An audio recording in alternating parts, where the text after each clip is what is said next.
Okay, so it's working. My goal is to come and explain to you how the United Nations organization called UNRWA is actually perpetuating the conflict between Israelis and Palestinians in our region.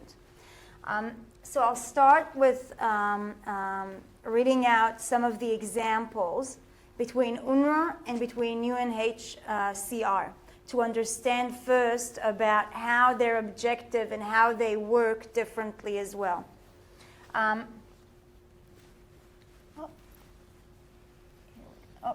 do I go back?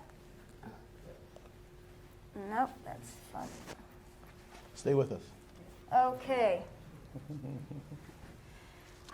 So we've got the UNHCR agency, and their definitions for refugee is as written.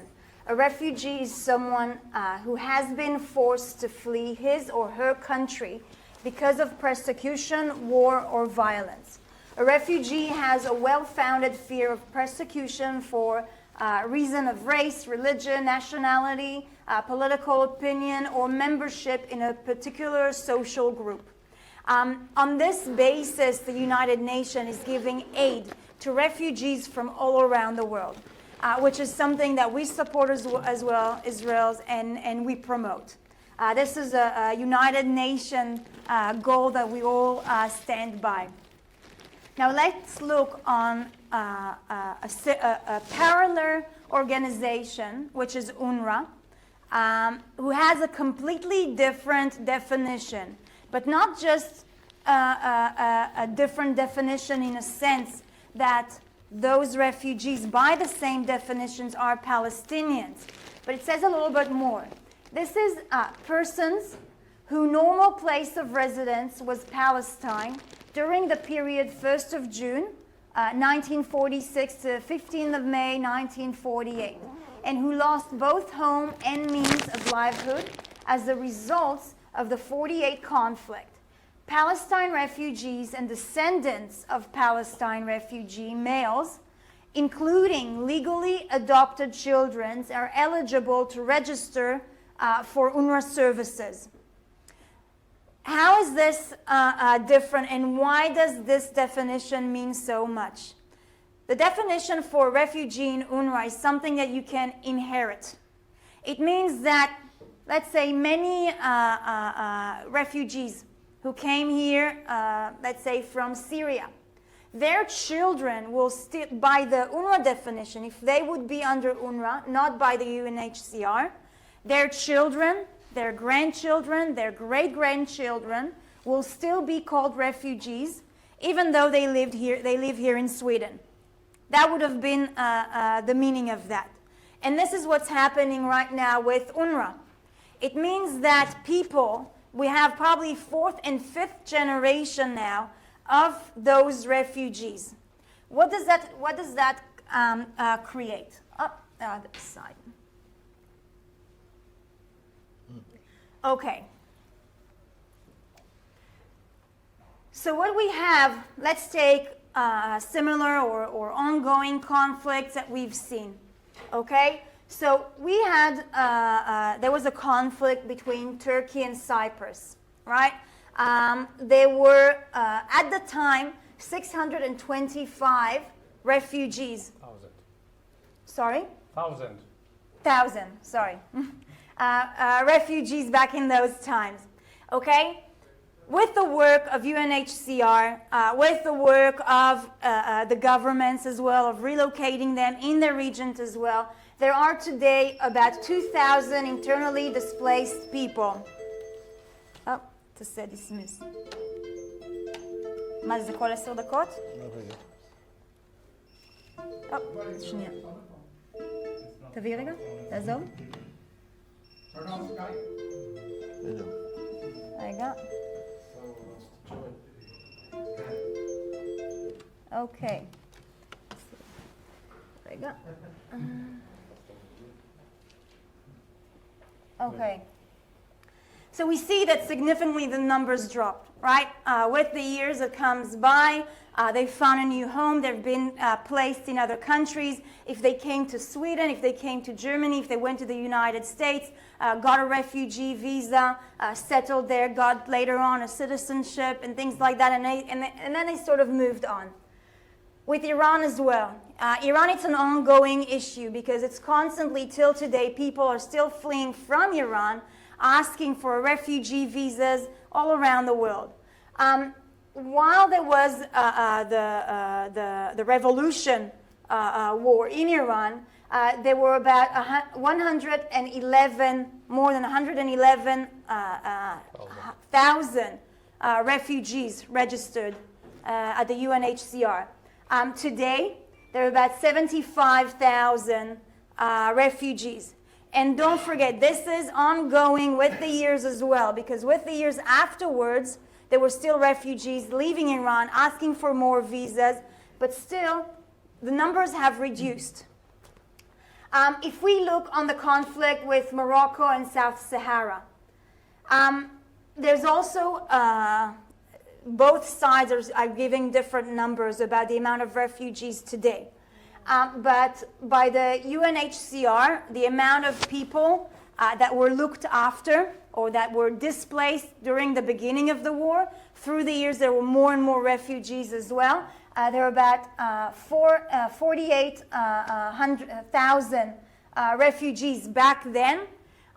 Today, there are 990,000 internally displaced people.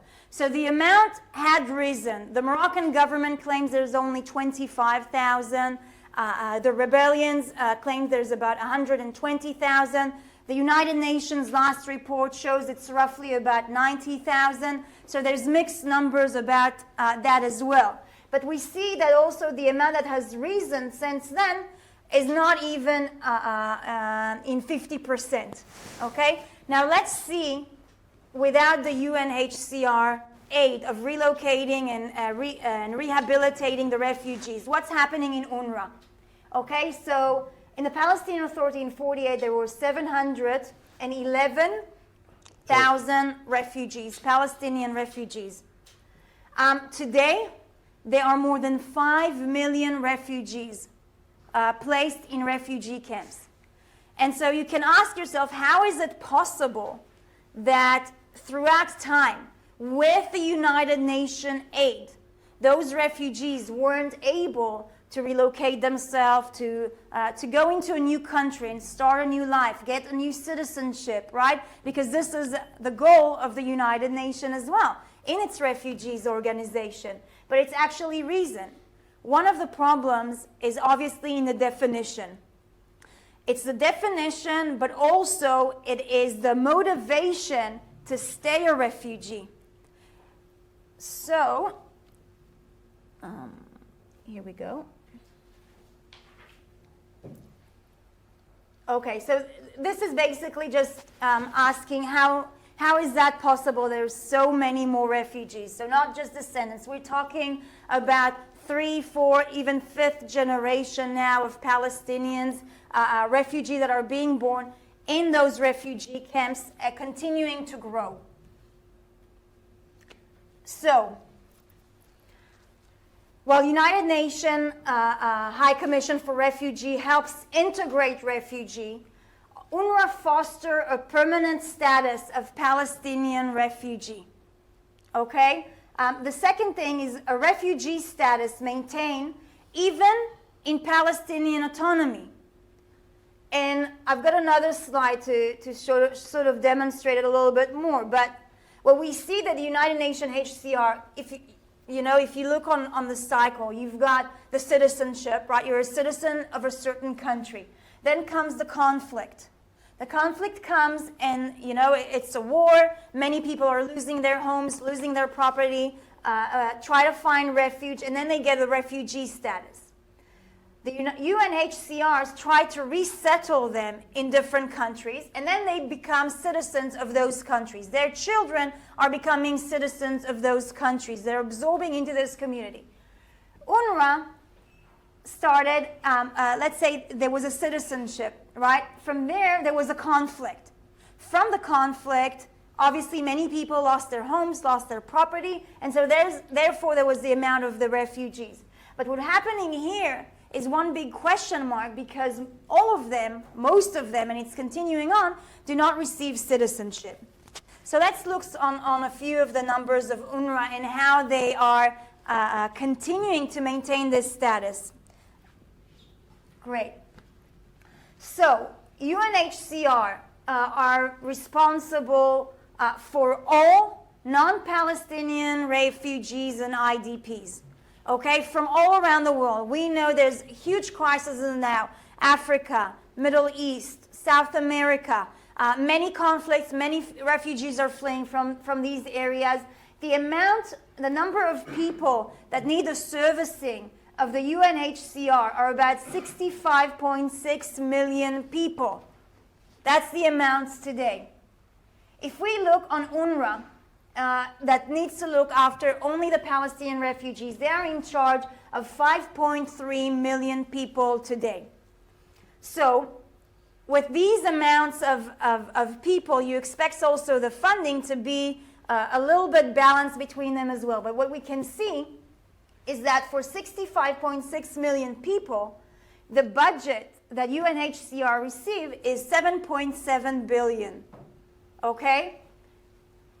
The Palestinian Refugee Organization, United Nations Organization, is 1.2 billion for 5.3 people.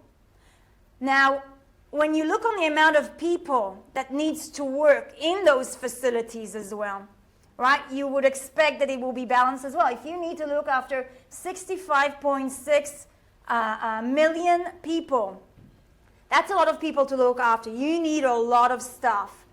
They have about 5,000 employees working for them all around the world, looking after some of the worst crises that we've seen, right? All around, Middle East, Sweden have received many refugees here, right? From all of these regions, from all of these countries with conflict. So 5,000 employees. With UNRWA, with 5.3 million people, they have 30,000 employees just for those refugees. And so you understand that the balance, it doesn't really make sense, right? So why do they do that? How does that work? The number of employees, we'll start first with trying to understand the picture. When you imagine refugees, right, what do you picture? You picture those tents, right? Lines and lines of tents on different borders going around, seeking for water, for food, for basic needs, right? The children are running around. Well, this is UNHCR camp in Syria. Exactly what we imagine, right? This is an UNRWA camp in Gaza. Okay, permanent building, permanent facility, huge neighborhood that are being built all around. You can look in Lebanon, in Syria, in Gaza, Judea, Samaria, etc. Dishes. Dishes, television dishes. Yeah. Everything. Now, next. So what else? When we look on UNHCR, we understand that it's a temporary shelter, right? This is temporary because we want to reinstate them in their new places, right? We want them to have a better future, and so this is hopefully, no, hold on. Back. Okay. So we understand that this is a temporary situation until we're able to give them aid in order to return to a normal day-to-day life. We give them immediate health care, right? In all of these tent hospital, Israel is sending a lot of that as well. We've just sent a delegation to Guatemala with a crisis with the volcano that erupted. And so we have a lot of medical fields. Every time there's an issue like that, we do that as well. And so we send doctors in order to give first aid treatment to anyone that's needed, children with different diseases that are happening specifically in these camps because of the stress, because of the spread of different disease, because of the conditions that they live in. And we see the schools as well, the education system. We try to provide them The United Nations is trying to provide them at least a relief in education for the time as well, in order that they don't fall back afterwards as well. So this is a normal UNHCR kind of camp that is happening all around the world. Now, if we look on the UNRWA organization, we've already seen that they are building neighborhoods, permanent homes for those refugees, long-term healthcare system. So UNRWA is actually providing, if you have here Medicare, right, or any kind of a medical government facility, this is what UNRWA is providing them. They own 143 health facilities all around the Middle East, providing permanent health care. We see a full education system operating, 674 schools all around the world. Permanent schools run by the United Nations. Okay? So when we see that, we understand that there's a cycle of dependence.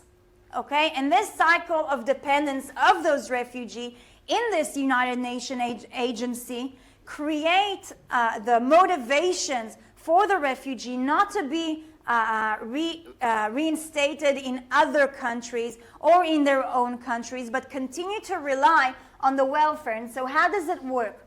We'll just give an example.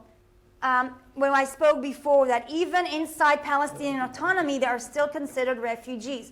So in Gaza, 70% of the population is considered UNRWA's refugees, Palestinian refugees. Now, I don't know if it rings a bell or it sounds a certain alarm in your head as well, but Gaza have received an autonomy. Israel has withdrawn all of its forces. Israel has withdrawn all of its settlements, all of its people, even the people who were buried there in graveyards. We pulled them out of the ground and pulled them out of Gaza in order to let them run their own autonomy. Unfortunately, their ideas was a bit different about this autonomy. But in a land that you're already stated in, considered Palestinian territory, run by Palestinian Authority, able to dictate your own future, your culture, your education system, everything, you still have 70% refugees. And so where does those refugees go to? If they're Palestinians and they live in Gaza, in Palestinian land, where do they want to go? And so this is where we start this whole idea on the return, right? The right of return, how to return. And they believe, and UNRWA is continuing to, hold on. And UNRWA is continuing to perpetuate this idea that they will return to Tel Aviv, to Yafo, to Haifa, to Sfat, millions of people, instead of starting to build a new future for themselves. This is something that in our reality will not give us, Israel, the possibility to exist. If you understand the geography, if you understand the history, if you even look on a two-state solution, saying that, the land of Israel needs to be divided and there needs to be a Palestinian country and an Israeli country, a Jewish country. Well, their country is going to be part of the Gaza Strip, right? Gaza is their land. Where are those 70% of refugees wanting to go? And so this idea of returning to Tel Aviv, Haifa, Tzfat, this is what's keeping them alive. And this is the real struggle against UNRWA and against the idea that they're perpetuating in the minds of those new generations to come. Now, if we have a kid, right, an UNRWA Palestinian refugee kid, he will go and be educated at one of those UNRWA schools, right? One of their facilities. The education system is educating and teaches violence and hatred towards Jews. I will show you a few more slides later on to speak about, not yet, David. So you're being educated in UNRWA school system. You're dependent, and as an adult, you're dependent on your children on that school system. This is normal. Okay, so then you grow up. A lot of members of Hamas in the Gaza Strip get their jobs at UNRWA facility. And so to have, I show you the slides on how many people are employed by UNRWA. Most of them are Hamas activists getting their jobs from the United Nations facility. So you're still relying on UNRWA in your day-to-day life. You don't have an independent sort of option to have an education in somewhere else or having a job somewhere else. You're dependent on that. Then after you got your job, you finish your school, you got your job, as an activist of Hamas, you got your job at one of the UNRWA schools, you go on to raise a family, right? And all your family needs are being taken care of by UNRWA, right? Healthcare system that you need for you and your family, the schools for your children, the education system, the housing that you will need for your new family. So while you grow up, you're still dependent on UNRWA's facilities, on UNRWA's welfare assistance. Then you grow up and you're still a descendant, retaining refugee status, and keep the number rising. So all of the children that you raised based on this system will continue to be refugees, and they'll continue to rely on that system as well. And this is the reason why you have such a huge number of refugees in a Palestinian autonomy. Now, next one. Okay. So we, as Israel as well, we support human rights and refugees organizations. What we don't support is a terrorist organization and terror activity disguised as human rights efforts. And this is what UNRWA is doing. So, next one. So Hamas terrorist organization has literally taken over UNRWA facilities time after time in Gaza Strip. Let's speak about Hamas, because if we say that Hamas is not a terrorist organization that is calling for the destructions of Israel, we probably are speaking in different levels. The mission statement calls for destructions of Israel. Okay, so complete full war against Israel. Not in peaceful means, I promise you that.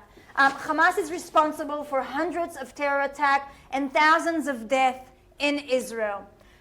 The uses of violence to control their own civilians. We've seen as they've murdered their opposition, as they've thrown Christians and priests off from building. Hamas is literally a terrorist organization, not just towards Israel, but even how they control their own civilians. Next one. So what do we see here? How does UNRWA leadership and UNRWA's workforces is actually connected to Hamas? And I just brought you a couple of examples. We have a long, long list of tens of thousands of members of terrorist organizations that are actually employed by UNRWA. I brought a few examples, but I also have a quick statement up that was said but by the leader of UNRWA, Peter Hansen, in 2004. He said, "I am sure that there are Hamas members on the UNRWA payroll, and I do not see that as a crime." So what is the problem with having Hamas activists on UNRWA's payroll? We see Muhammad al-Jamasi. He was the chairman of the UNRWA engineering department in Gaza Strip throughout 2017. Okay? This is a senior position in UNRWA as well that's not only in charge on what's happening there, how they're facilitating, how they're operating, but also has a lot of power to decide who's going to be employed in UNRWA as well. And while there's so much poverty and unemployment in Gaza, while UNRWA is one of the major organizations that's looking after a payroll for Palestinians in Gaza, this is a huge benefit to be able to work for UNRWA. And so whoever is a Hamas activist, the heads of the unions can say, okay, you're a Hamas activist, you can get on my payroll, you can come and be a nurse, you can come and be a teacher. If you're not a Hamas member, they can tell you, I'm sorry, we don't have any vacant position. And so being the chairman of the UNRWA engineering department in Gaza, we know that he was a senior activist in Hamas since at least 2007. He worked in Hamas Public Relations Bureau and he has very close connections with the heads of Hamas. Okay? Next one. Swahil al-Hindi. He was the chairman of UNRWA Staff Union and principal of an UNRWA elementary school throughout 2017. Head of the union, which means that he knows also when to get everybody on strike and when to put them back into work as well. He is a senior Hamas activist and working in UNRWA, known since 2004. He's considered an opposition to including the Holocaust textbook among greatest achievement. We have here Arnon that's going to speak a little bit more about the textbook and how they incite to more hatred and anti-Semitism. But part of the Holocaust denial and the Jewish tradition is something that is very much marked on their textbook.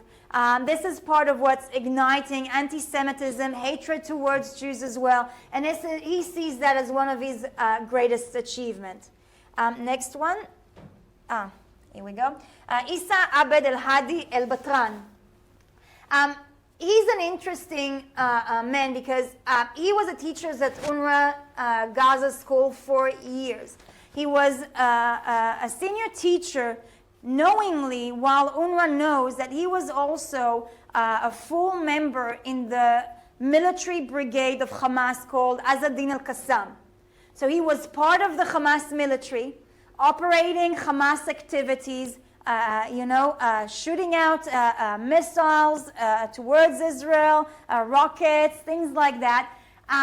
He was a senior activist knowingly, and UNRWA know that until one day, when he was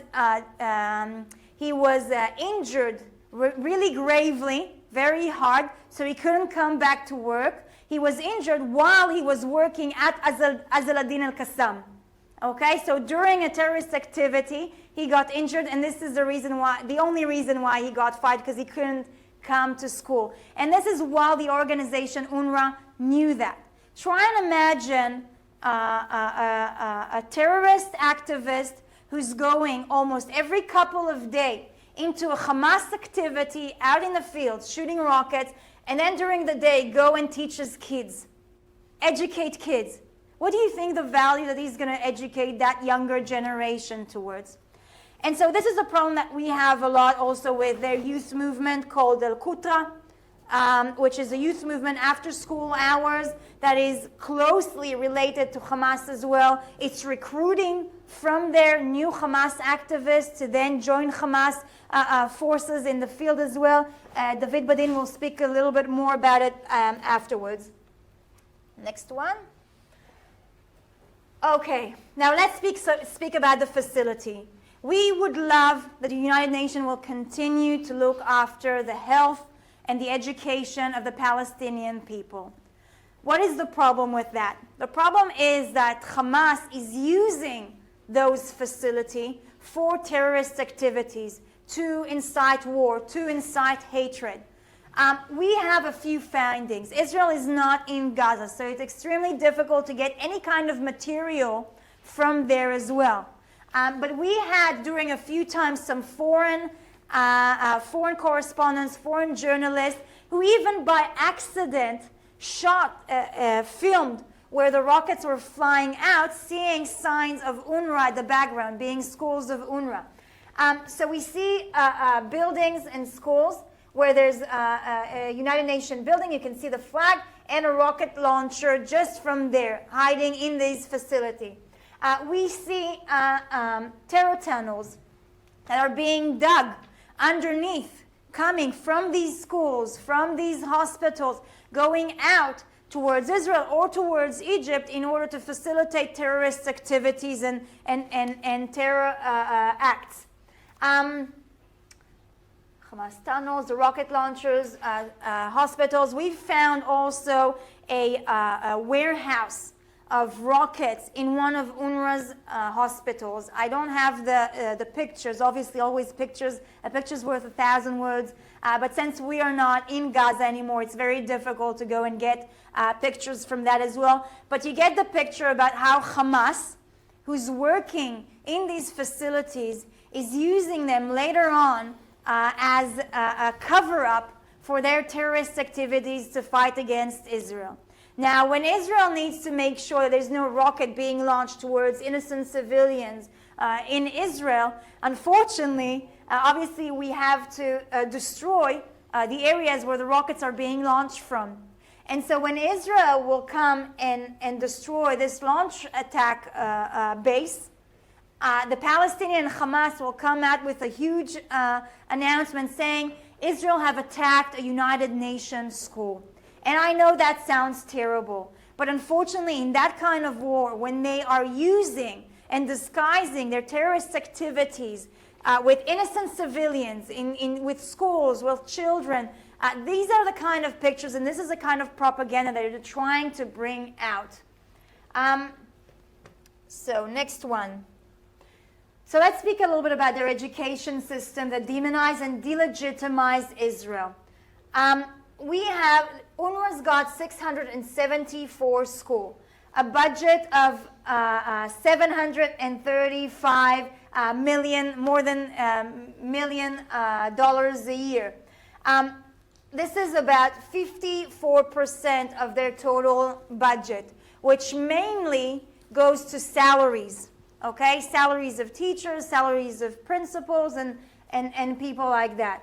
Now, in 2017, textbooks deny any kind of Jewish historical or religious connection to the land of Israel. They completely eliminate all of that. Arnon will show you, he actually brought the new edition of the UNRWA school books. It's in Arabic, but he speaks Arabic, he translated all of it. He'll speak to you about a few highlights that's speaking about demonizing Israel, anti-Semitism. The textbook and assignment foster anti-Semitic and anti-Israeli sentiments. We can see here part of a play in UNRWA schools where they dressed as Hamas activists and they're shooting Israeli soldiers. This is a normal day-to-day routine in their schools. Next one. So introduction in UNRWA textbook. So there's a couple of examples here from the last ones. I might just read a couple of them. The first one, I have sworn I shall sacrifice my blood. I shall remove the usurper and exterminate the foreigner scattered remain. This is for grade 3, part 2 in our beautiful language. So they learn about their language, but the texts are anti-Israelis, anti-Jewish, perpetuating war. Let's say the martyrs are more honorable than us all.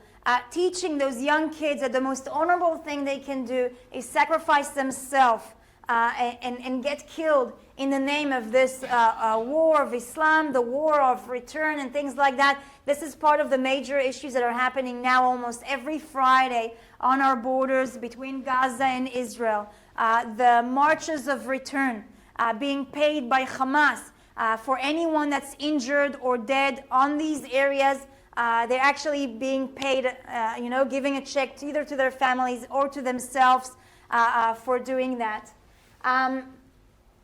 Jerusalem is an Arab city built by our Arab forefathers thousands of years ago. Jerusalem is a holy city for Muslims and Christians. And the city still succumbed to the yoke of the Zionist occupation.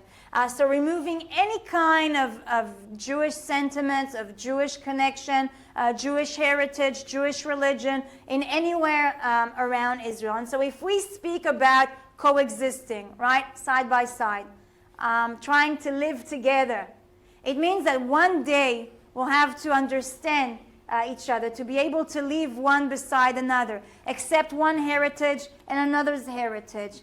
But they're absolutely denying any kind of heritage or connection or anything of the Jewish people towards the land. And so I brought 2 really quick videos from students that are studying in UNRWA schools that were interviewed by David Badin. He's got a few journalists working as well in Gaza, collecting information. This is in Jerusalem. In Jerusalem. This one is in Jerusalem. The other one is in Gaza. just to get you a bit of an idea of how their younger generation is being raised as well. So, please.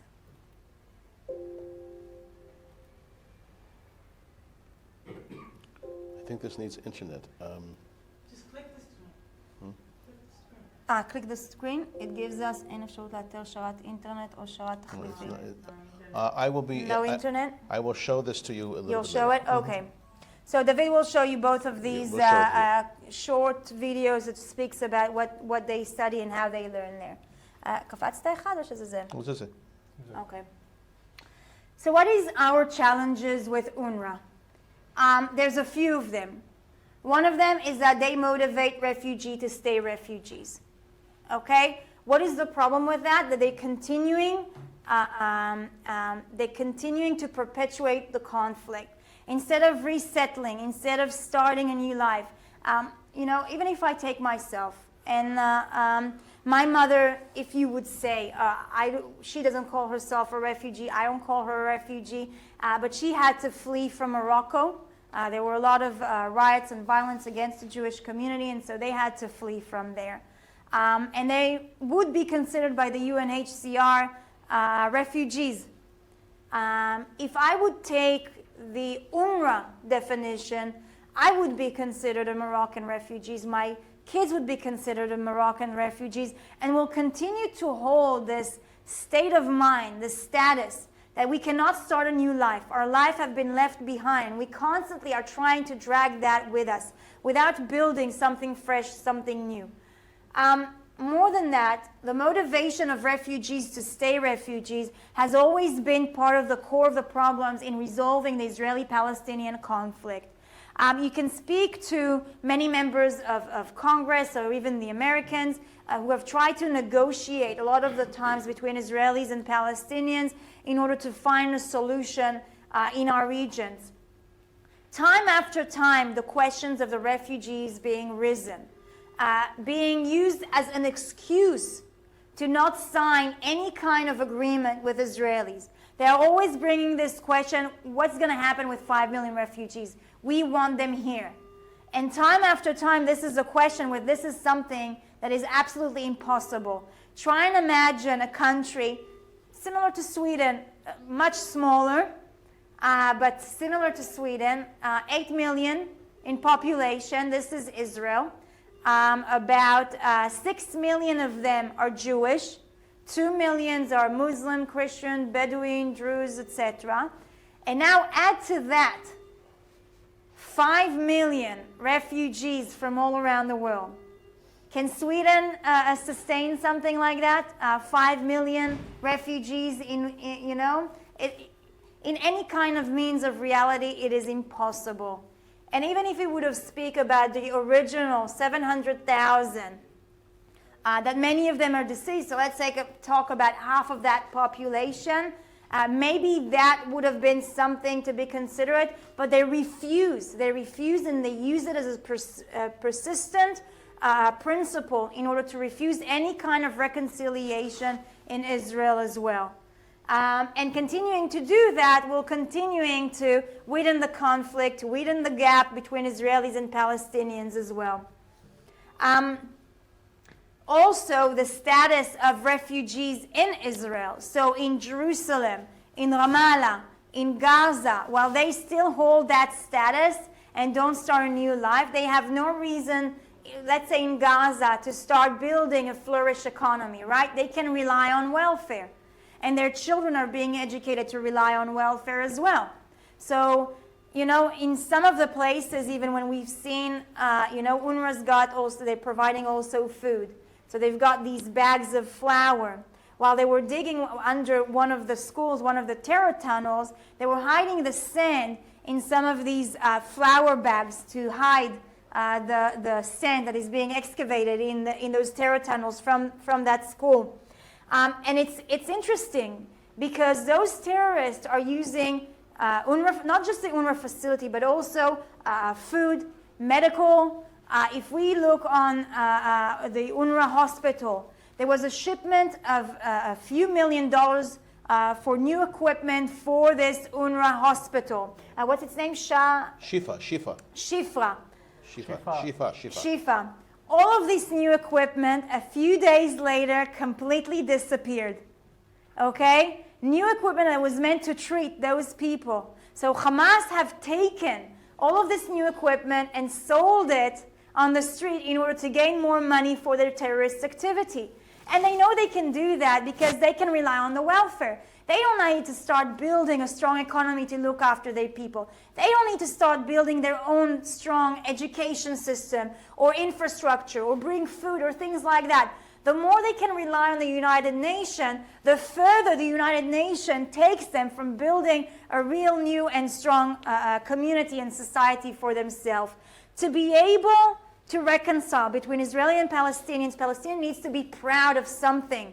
They need to achieve things. They need to have role models in order to continue and grow. This is how Israel, a nation of refugees, have built itself to be one of the most successful nations in agriculture technology, in startups, in water technology, in medical research. We have those role models who push us further in order to grow, in order to seek a better future. Palestinians don't have that. They are being educated to continue and rely on the welfare, on the international community, instead of building themselves and building something good for themselves. And this is the problem number one. Second problem is officially places of UNRWA under Palestine. Hold on. Oh, this is the solutions as well. Did you pass one? Yeah, I had another one. Yeah, before. Yeah. I'm sorry. Yeah. Okay, the second problem is the textbooks and the education systems. And the problem with the education system of UNRWA is that it continues to perpetuate the conflict. It continues to teaches the younger generation to go out and fight Israeli, to go out and hate Jews. And the more that gap of hatred continues to widen, the less option for optimism we'll be able to see in the region. And so while this facility, these education facilities are under the United Nations, we have a moral obligation to teach them peace, to teach them respect, to teach them our Western values that we believe in, liberty, equality, freedom, stability, not hatred. And so the more Hamas and other organizations are using these schools to raise another generations of terrorist activities and people who are willing to sacrifice themselves in a cause of a holy war, this is another one of the major issues that we have here in Israel. The third one is to train, the problem when they train future terrorists instead of peaceful citizens. And it's not just the education system, but also after-school activities, the El-Qutra, youth movements that UNRWA is sponsoring. Part of that is to teach them. They even learn how to fight, to shoot in rifles. It's basically military small camp, to say maybe. And then it's easy to recruit them later on to all of these different terrorist organizations once they've been radicalized. The fourth one is to enable Hamas to allocate budget to violence. And it is the problem is that Hamas have taken over UNRWA with jobs, with its facility, with its welfare. So if you are a Hamas activist, you'll get a lot. You'll get all of the package that you need. If you're not, you'll get a lot of troubles. And the situation in Gaza, obviously, it's not good. Hamas is not investing its money in creating a better future, in buying food or different infrastructures or things like that. They're investing this money in buying more weapons, in building more terror tunnels, and finding new ways in how to fight Israel. And so we need to find a way how to completely separate Hamas from UNRWA. And so the last one. So now we're speaking about the solutions. So we have 3 options that we will see. Some of them are not possible in our reality. כן, לא, אני כבר אגיד את זה מפה. Okay. So some of it are possible in our reality, some of it is not, obviously, but my job is to come and bring you this information so that you can think. Don't look on any kind of propaganda. Look on the facts. Research that even in the internet. Go into the UNHCR. Go into UNRWA. Investigate this for yourself and make the decision here for the Parliament of Sweden. You are contributing more than $40 million a year to the budget of UNRWA. And so you can demand certain changes in where this money goes to and how it's being directed. And so what we see is, first of all, one is reposition UNRWA under UNHCR. The second one is officially placed UNRWA under Palestinian Authority or to reform UNRWA. So I'll go one by one. So one of the options that we can do is to move UNRWA under the UNHCR. Means that they will have to adopt a UNHCR rule, including definitions, so that they will be treated as any other refugees, trying to assist them and trying to integrate them into a better future. And by doing that, you'll actually take a lot of the power that Hamas and other terrorist organizations have on these facilities, because they'll have to abide by the normal UNHCR rules. Another thing is that they will have to adopt the UNHCR budget. And so they will have to start considering where this money goes to as well, how it's being facilitated. It's going to be much more monitored. Third thing is that UNRWA joined Middle East Division for Refugees. So it means that UNRWA will not be its own organization that's able to dictate everything that they want. They will have to abide by the UNHCR restrictions, and it will be a wing in the Middle East, including the Palestinian refugees. And that can be a viable and a normal solution that should happen. This is probably the ultimate thing, as much as we don't imagine opening now a new facility and a new United Nations body for the Syrian refugees, right? There are hundreds of thousands of Syrian refugees who are in desperate needs, all of their home being destroyed, everything's been taken from them. Can you imagine opening now a new agency just for the Syrian refugees? No. They need to be treated like many more refugees from countries who have horrible conflict in Africa, in South America, and more. Next one. So the next solution is to officially place UNRWA under Palestinian Authority jurisdiction. What does that mean? This means that UNRWA will not be part of the United Nations and not be funded by the United Nations. It means that any country that will want to contribute to the Palestinian Authority will be able to do that, because the Palestinian Authority, this is basically the facility that it needs to provide for its citizens. Whether they are around Judea and Samaria or if they are in Gaza, they're responsible for the healthcare. They're the ones who are responsible for their education system, for their housing, for everything. And so the role that UNRWA is doing today is actually the role of the Palestinian leadership, right? So one of the solutions is to really place it under the Palestinian Authority, taken their rights as a United Nations group, where a lot of the times they are using the facility to do terrorist activities, etc. And any country that will want to contribute to the Palestinian Authority will be able to do so. The third one, which is the most relevant one, because this is probably the most realistic one, which is also part of what you've got on your tables as well, is a list of demands from UNRWA. So we don't think we can revolutionize now the United Nations.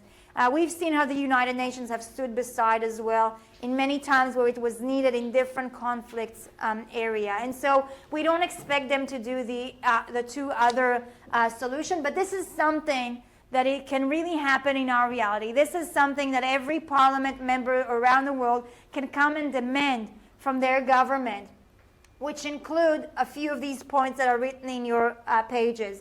So increased transparency, making sure that any kind of fund that is going into UNRWA, you know exactly where it went and who got it. what's happening there. Full transparency will block Hamas from using this money.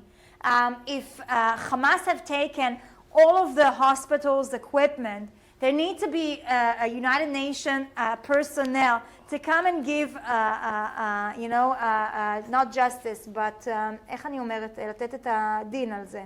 To give an accountability report. To give a transparency accountability report. to what is happening and how Hamas has been using the funds of UNRWA. And through transparency, that is something that we can do. We need to send our international workers.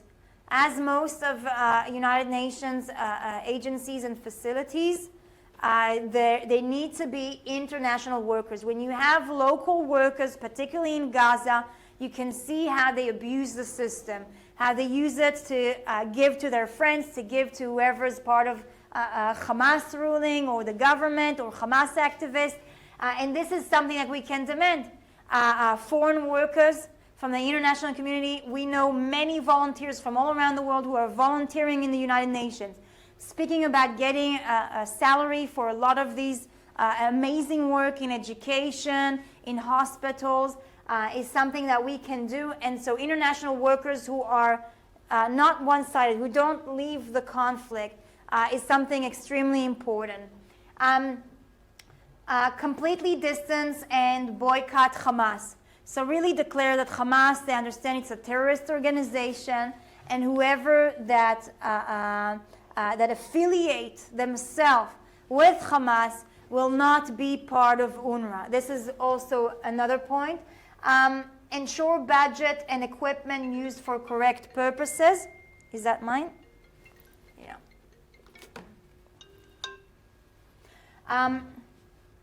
So ensure the budget and equipment, making sure, like we make sure that we've got thousands of trucks coming in through Gaza in order to give aid to the Palestinians as well. We know where every mellet, Cement. every bag of cement is going to. We know where every bag of flour is going to. And so we have someone on the ground and make sure that our relief aid is being allocated to the people and not to Hamas. And this is extremely important, having someone from the United Nations following this equipment, following the aid, making sure it goes to the right place. Another one, place Palestinians under UNHCR. This is something that you can also request from the from the government as well. Request a new definitions for refugee. The problem of inheritance, inheriting the refugee status, starting to change it. I mean, if we look on the conflict in Syria now, there were Syrians who were living there for about 3 generations, living in an UNRWA Palestinian refugee camps. When they had fled the riots and the fightings and the war zone, when it was coming close to their homes, they actually weren't considered Syrian refugees because of the conflict. They were considered Palestinian refugees because of the definition. And so this is something that has to change as well, in order that more generations and generations will not get used to this kind of situation, that the United Nations will assist them in finding a new place, in finding a new environment, or wherever they live now. And the last one that Arnon is going to speak a lot about as well is a supervised education program, making sure that all of their textbooks are abiding by the moral values that the United Nations need to stand beside. And if the United Nations part of morals is anti-Semitism, that's fine. They can continue with these books. But if they say, okay, we deny, we want to eradicate anti-Semitism, completely eliminate that, they have to stand beside us and say this is unacceptable to educate on those kinds of books. This is a little bit, not a little bit, but this is just an introduction of what we're experiencing with UNRWA. A lot of our challenges. From this place, I would like to call you as parliament members, as representatives, as the Christian Democrat Party, to go out and to request those things in order to create a more stable and a more peaceful region in our area. Thank you very much. Thank you. While this is being put on, this entire discussion, I'm a social worker by profession. I came here to Sweden 40 years ago to discuss the International Association of Social Workers meetings that were taking place. At that time, the Swedish government began a process which can continue. What's the process? To establish an educational program for peace. That's the basis on which Sweden allocates money to UNRWA. This is not an issue only of anti-Semitism, but actually of transparency. If money is being allocated to UNRWA for peace education, well, where is the peace education? This is an issue of transparency, not of anti-Semitism only. And that's where we come together. We may have different points of view about what's going to be, but let's take a look at this new movie. إسرائيل غدا أو بعد غد أو عما قريب سنحرق الكيان بأكمله إن شاء الله.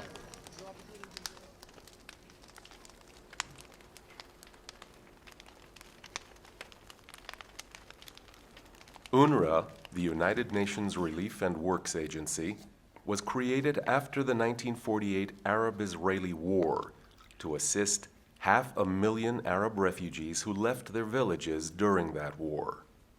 Meant to be temporary, UNRWA still exists, serving 5 million people who live in a state of refugee perpetuity. Instead of helping stateless people get on with their lives, UNRWA indoctrinates them to believe that they have a right to return to villages. ويجب أن نحقق العودة في يوم من الأيام ونسعى إلى تحقيق العودة إلى قرانا وبلداننا. يعني حلمنا أن نعود ووعد رباني إنه نعود، هذا من ناحية العقيدة. برضه راح نضل نطالب لأنه برضه حقنا هذا وأرضنا، ما مش حلو نتخلى عنها.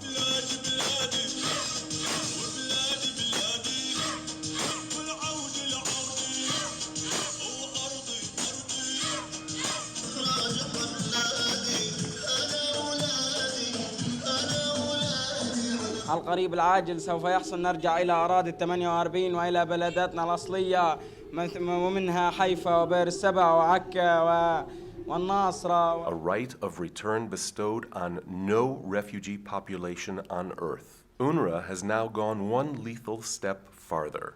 It has adopted school books that teach the right of return by force of arms. أرضنا انسلبت مننا لازم ترجع إلنا.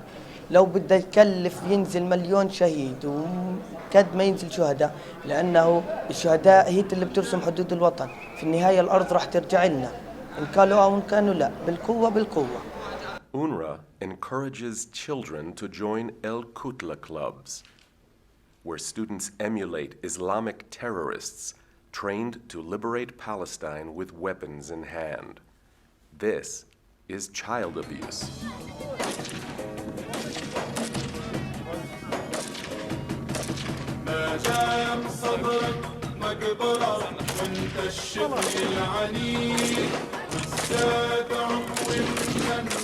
This year, UNRWA encouraged students to join marches for the right of return to villages lost in 1948. من أي مدرسة أنت؟ بيت حنون الابتدائية للاجئات، إن شاء الله حترجعوا لبلادكم. من أي بلد أنت؟ وأنت؟ كلكم من بيت حنون؟ الله الله الله، بيت حنون برضه فيها الأرض كتير في ال 48 محتلينها اليهود. نشجع الطلاب على المشاركة إن شاء الله رب العالمين في فعاليات العودة. جميعا أن نشارك في هذه المسيرة. لماذا؟ لنرسل رسالة للعالم أجمع أن هذه هي ديارنا وهذه هي أرضنا وعلينا أن نحافظ عليها ونحررها. إحنا هنسابق نضلنا في المسيرة هذه ونضلنا ندافع عن بلدنا قبل ما نرجع لها. The marches were launched this spring, culminating in May, on the day that Arabs call the Nakba. It marks the day of defeat for 6 armies that invaded the state of Israel on the day of its birth. هذه المسيرة تهدف في المدى الاستراتيجي إلى تحقيق العودة.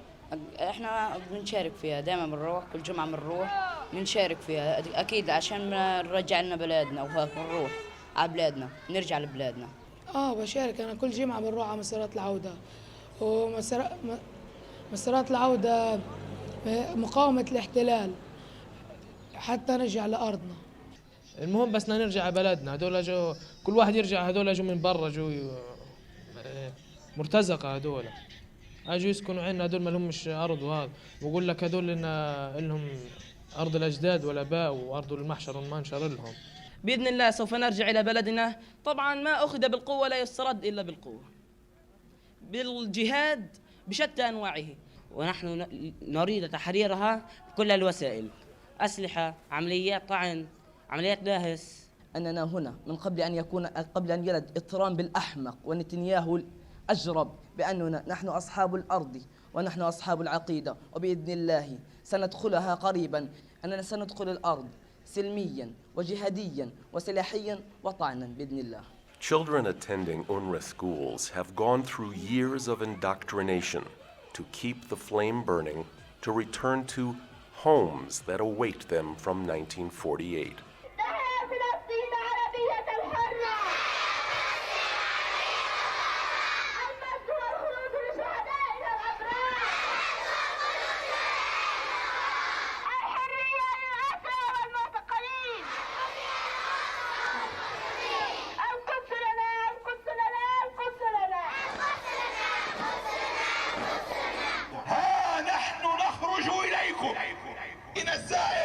هذا السلك الذي سيزول بإذن الله عز وجل. هي معركة جديدة. اللهم انصرنا على اليهود المجرمين في قلوبهم. في المدرسة بعلموك عن عودة وحق اللاجئين والمدن؟ أكيد بعلمونا إنه كيف إحنا نكون وفيين لوطننا. طبعا بناخذ أشياء كثيرة، إنه إحنا حقنا في العودة. الاحتلال الصهيوني أخذ بلدنا بالقوة، طبعا طلعنا بالقوة وهدم كتير بيوت وقتل كتير ناس، وفلسطين لإلنا طبعا مش للاحتلال الصهيوني. بعلمونا كيف ناخذ حتى بالتاريخ كمان، كيف كان الرسول يدافع عن وطنه وكيف نصير زيه ندافع عن وطننا عشان نروح عشان نرجع لها. طيب هل في المدرسة بتاخذوا مادة بتعلمك حق العودة واللاجئين؟ أكيد مواد بناخذ في العربي، بناخذ كيف ندافع عن الوطن، كيف نرجع لها، كيف هيك. يعلمونا انه كيف نرجع لبلدنا وكيف نقاوم. يا ستي، أبويا شهيد، أخويا أسير، عمي جريح، لا عمل لنا، لا مستقبل لعلمنا، لا عودة لنا، شو صار لحالنا؟ والله حرام الأيام. وأنا مخبيانك مفاجأة. شو هذه المفاجأة يا ستي؟ خذي هذا المفتاح وحطي أمانة في ركبتك، لما أموت افتح الدار واسقي شجرة الزيتون. هذا المفتاح بدي أحتفظ فيه، وإن شاء الله سأطرد الصهيوني من دارنا وأسقي شجرة الزيتون، ونعود لوطننا الحبيب فلسطين، ونعود لوطننا الحبيب فلسطين.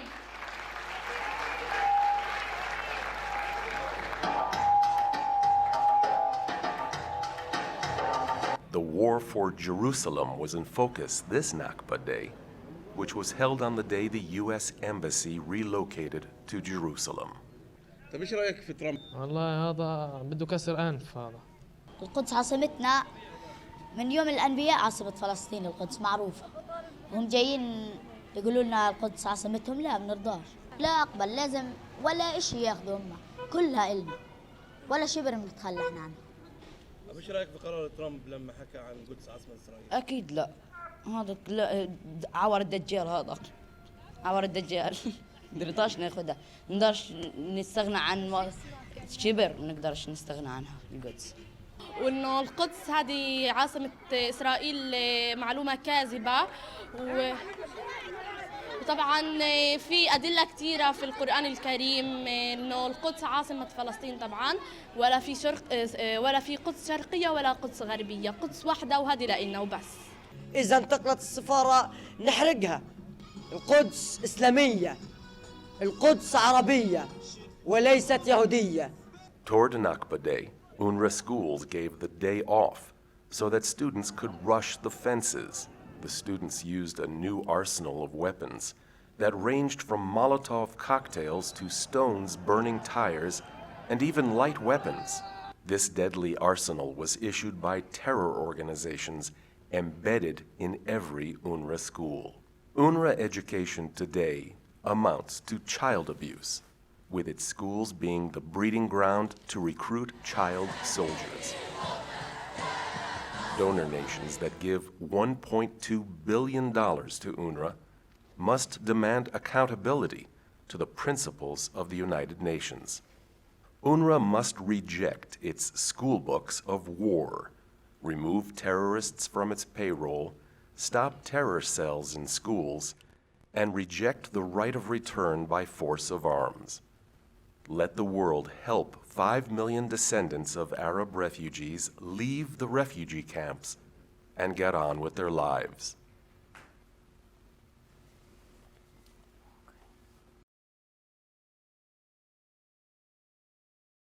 Now to introduce you to Dr. Arnon Gross, who has spent the last 18 years translating Arab textbooks, not only from the Palestinian Authority, but from the entire Arab world. And Dr. Gross holds a doctorate in PhD in Islamic studies. He'll talk. I'll talk about Tell about himself. Thank you. You take your. I used to work for Israel's Arabic radio station for 40 years, over 40 years, so I know quite a bit of Arabic. I'm also a scholar of Middle Eastern affairs. I have a PhD from Princeton University, from the Department of Middle Eastern Studies. I also have an MA degree of in public administration from Harvard University, so I'm quite. And I used to follow Middle Eastern affairs during my work, and I'm quite familiar with all these affairs, with all the developments and events. And since 2000, in 2000, I started to.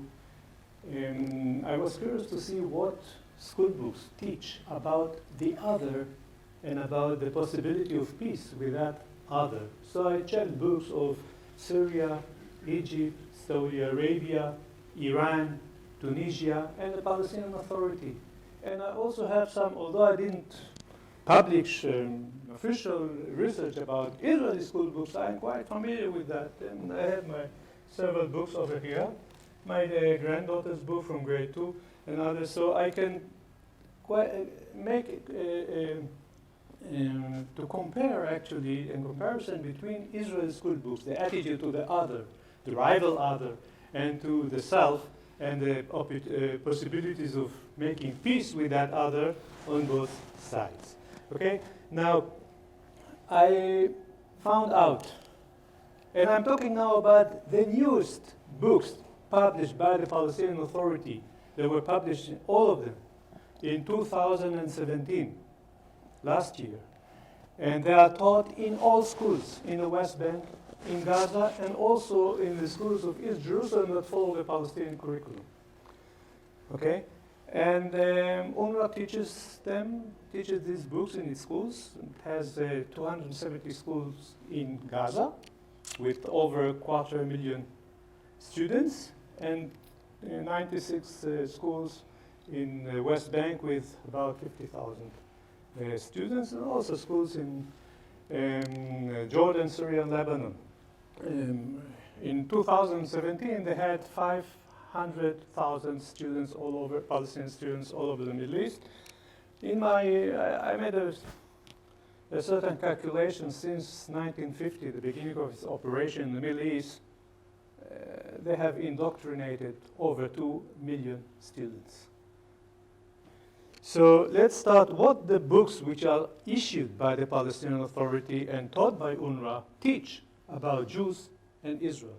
There are 3 fundamentals. First of all, the legitimization. The Jews have no rights to be in the country. They are occupiers. They have greedy ambitions, atma in Arabic. They don't have any holy places in the country. you see here a picture of the Western Wall, or the Wailing Wall. And it's called here Hayt al-Buraq, the Wall of al-Buraq. Now, the Western Wall has two Arabic names. One of them is Hayt al-Buraq, because according to Muslim tradition, Prophet Muhammad was taken by night by a divine beast called al-Buraq from Mecca to Jerusalem, and he tied that al-Buraq to the wall and then went up to heaven to meet other prophets and God and so on, and came back and then flew back to Mecca. Now, this is the Islamic tradition tied to the Western Wall.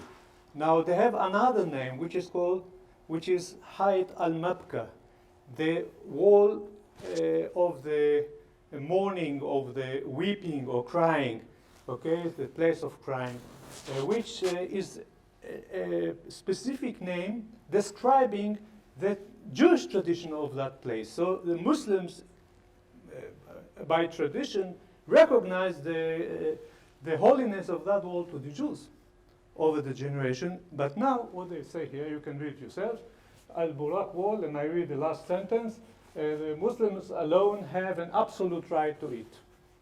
And this is the case also with other holy places to Jews, mainly the Cave of the Patriarchs in Hebron. It's only a Muslim mosque. Jews have no right to it. And Rachel's tomb in Bethlehem, which up to 2001 was considered a Jewish holy place. In an experimental book issued by the Palestinian Authority in 1996, it was called Qabr Rahil, Tombs of Rachel, mother of Joseph and the wife of Jacob, peace be upon them, because they are considered prophets by Islam. In 2001, another myth came up. This is the Makam, or the mosque of Bilal bin Rabah, who was one of the companions of Prophet Muhammad. So these are the holy places. Jews are not considered legal or legitimate inhabitants of the country. There were tables or charts of the population of Palestine, so to speak, in 1999 and 2005 and so on, and the Palestinians of the West Bank, Palestinians of the Gaza, and the Palestinians of the interior, or the 48 or the Green Line, which are all names from Israeli territory of pre-67 Israeli territory. They don't recognize that either, and they call it the 48 occupied territories, or the Green Line, or the interior. So they are all legitimate. All those sections of Palestinians are legitimate inhabitants of the country, as well as the refugees residing abroad. They are all legitimate inhabitants, and Jews are not counted at all. They are described as occupiers. And one example of that approach is that the map of Palestine, it's called Palestine over here, the map of Palestine, which describes the whole country, actually, not just the West Bank and Gaza, has on it all traditional cities, so to speak, Acre, Haifa, Nazareth, Nablus, Jaffa, and so on. No Tel Aviv, no Rishon LeZion, no Hadera, no Netanya, not any city that was built by Jews in modern times. And if it appears on the map, like here, the place of Eilat, it's called by the Arabic name of the desolate place on which it was later built. In this case, al-Rashrash. So this, so far for the Jews in this country, in Palestine, Israel. Now, Israel itself is not recognized, and you can see a map which is called خريطة الوطن العربي السياسية, the political map of the Arab homeland, with Palestine in its entirety. It's next to the name Palestine, and this is it, no Israel at all. And this is another case in another book, and it's the title of the lesson, of that lesson, lesson 2, Palestine is Arab and Muslim. Over here, and Palestine in its entirety, next to the name Palestine, with the Palestinian flag over it. So, this is one example, and there is another, there is an assignment. The student is requested ألون خريطة وطني بالألوان العلم الفلسطيني. he requested to draw the Palestinian flag on the map of my homeland, and it contoured with the lines and colors of the Palestinian flag. Another example, which is more serious, I would say, this is an item sold to tourists. And it says in English, Free Palestine, Liberated Palestine. So it means, in other words, that the liberation of Palestine means the disappearance of Israel. Okay? To make it clearer, they have an assignment over here. The map of Palestine again, Kharitat Palestine, with all the non-Jewish cities. And there is an assignment. We will distinguish between the Palestinian cities occupied by the Zionists in 1948 and those that were occupied in 1967. So in Palestinian eyes, the occupation did not take place in 1967. It began in 1948. When they talk about occupation, unlike what is thought here in the West or in Israel even, occupation didn't begin in 67. The occupation is from 1948. We should all remember this fact when we talk about Palestinian aims. Israel does not appear as a sovereign country in texts as well. It described as Palestine comes in instead, as you can see it here. And it is also given on a map. The map of the Levant, Syria, Lebanon, Jordan, and Palestine. What about Jerusalem? You told it, you say that in your Jerusalem was built by forefathers. The Canaanites are considered Arabs by Palestinians, and they are the ancestors of the present Palestinians, and they built Jerusalem. Jews have no connection. It's holy to just Muslims and Christians. Jews are not part of it. Hebrew. You can see here coins, mandatory coins, on which you can see the Hebrew inscription. This is one example. But there's another coin from which the Hebrew inscription is erased. And this is a picture of the original coin. I have it in my pocket if you want to see it later. The money or the banknotes are, in one case, I wouldn't say all, is used for making the impression that before 48 there was a Palestinian state which the Zionists occupied. You can see it here, and you see part of the mandatory banknote, only with the Arabic inscription on it. And it says that Dawlat Palestine, there was a Palestinian state before the occupation. So far for the legitimization. No Israel, no Jews, they are not legitimate. Even the 6 million Jews are not legitimate inhabitants of the country. Let's move over to the second fundamental, which is demonization. Let's start with the demonization of Jews. Jews are not demonized only in the context of the conflict. They are demonized religiously as opponents of Prophet Muhammad. And since Prophet Muhammad is considered one of the holiest figures in Islam and also in traditional Palestinian society, that means that Jews automatically become part of the camp of evil. So in this particular, and there are several references to that, I will show you only one of them. A movie clip that students should see from a disc showing that the Jews tried to kill Prophet Muhammad. More graver accusation than that regarding Jews does not exist anymore. But there are some more even. For example,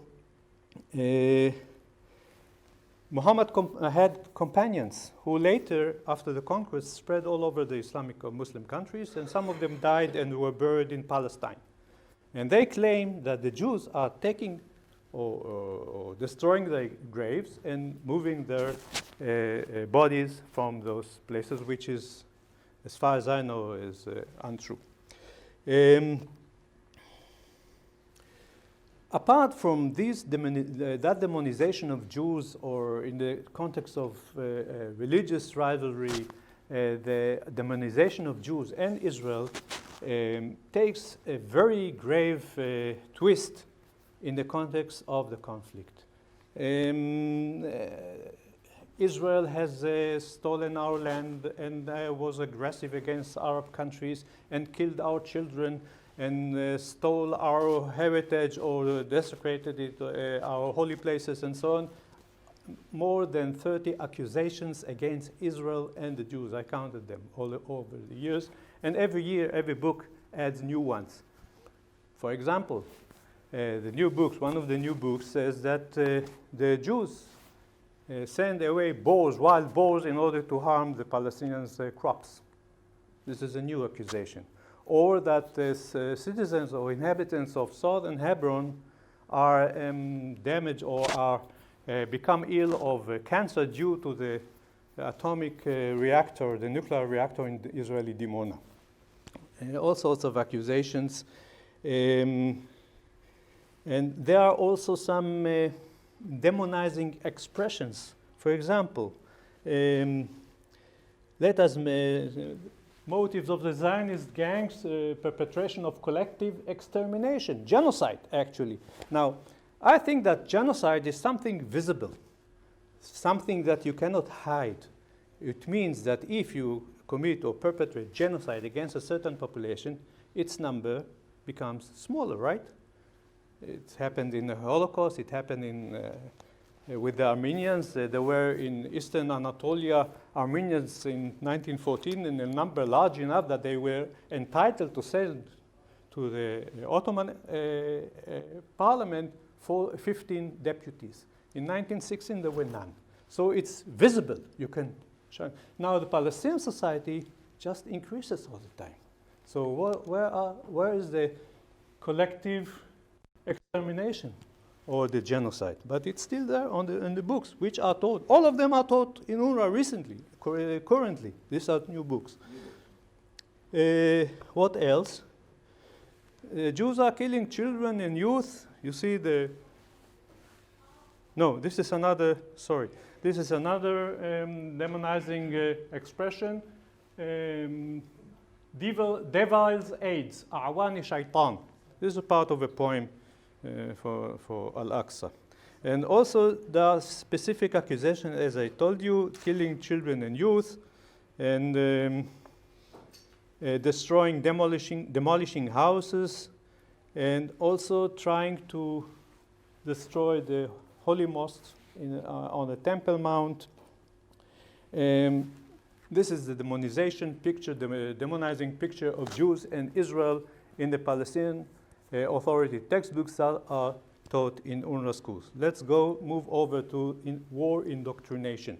Well, I would say that peace in general is an ideal in Palestinian school books. There is even one piece in all the books that praises peace, and the students are given an assignment to describe, according to what's written in the book, how peace should prevail all over the world, that states should treat each other peacefully and so on, and educate the children to be peaceful and towards peace and so on.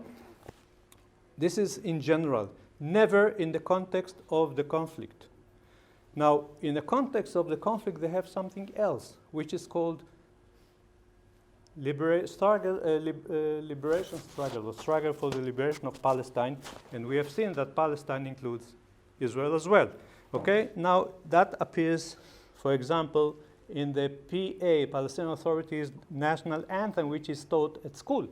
This is for grade 3. Lots of violence, lots of,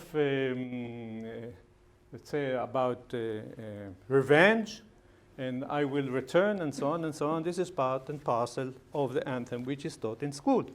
And if it's not enough, we have the anthem of the youth movement of Al-Fatah organization, which is the main organization of the Palestinian Authority in the West Bank.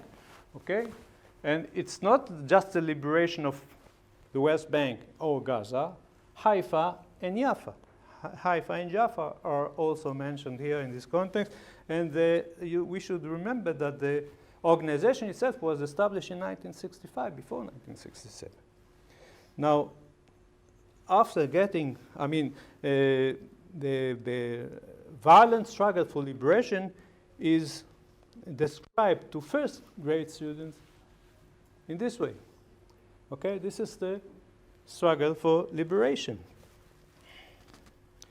After the children get that picture, they are asked, how, in your opinion, how can we work together for the liberation of our homeland Palestine from the occupying Zionists?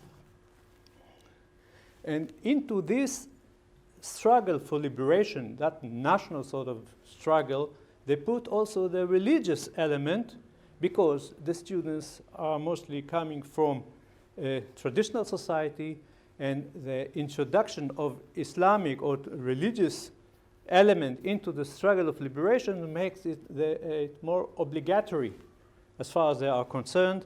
And this is one example. I'm a Muslim, I will sacrifice for the sake of the liberation of Al-Aqsa Mosque. Now, other parts of the religious element introduced into that struggle for liberation is, of course, the traditional ideal of jihad, which is a war for spreading the faith. And it's also, and you mentioned also in your talk, jihad. I think also in the movie you could see how the children give automatic response. These are responses that are repetitive in the school books. I will go and ram with a car. I will go and stab. I will go. Yeah, these are things that's not in the school books. It's not in the school books, but when they ask them, how will you liberate Palestine, so they get the discussions in the schools, and you can see the automatic answering from the interviews with many of the children. Okay, so jihad. And also martyrdom. You said that already. The martyrs enjoy a superb status in Palestinian souls. Now, I would like to comment a little bit about the new developments, the new lines, the new indoctrination, I would say the radicalization regarding Israel and Jews in the books, new books of 2017. One of them is that their indoctrination role becomes massively intensified. For example, they put now the context in non-related school subjects like geometry, mathematics, chemistry, biology, physics, everything. Physics, for example, they talk about sound waves, and they say the Jews or the Israeli or the occupation authority, I'll talk about it also, the occupation authority does not let the call for to be heard, the call for prayer at the Al-Aqsa Mosque to be heard. This is about sound waves, and so on and so on. Now, another thing is that let's say chemistry, for example, they talk about solutions. In this case, water and salt. They are very helpful for the hunger strikes of our prisoners of war. They don't say prisoners of war. This is science and life. So they study that in science. Yes, science, of course. So, and this is mathematics. A question. In the first Intifada, we had so and such and such a number of casualties or dead, and in the second Intifada, this and that. How much is it altogether? How many is altogether? Geometry. This is a broken palm tree. They usually break it down, and now you have to calculate the angle over here.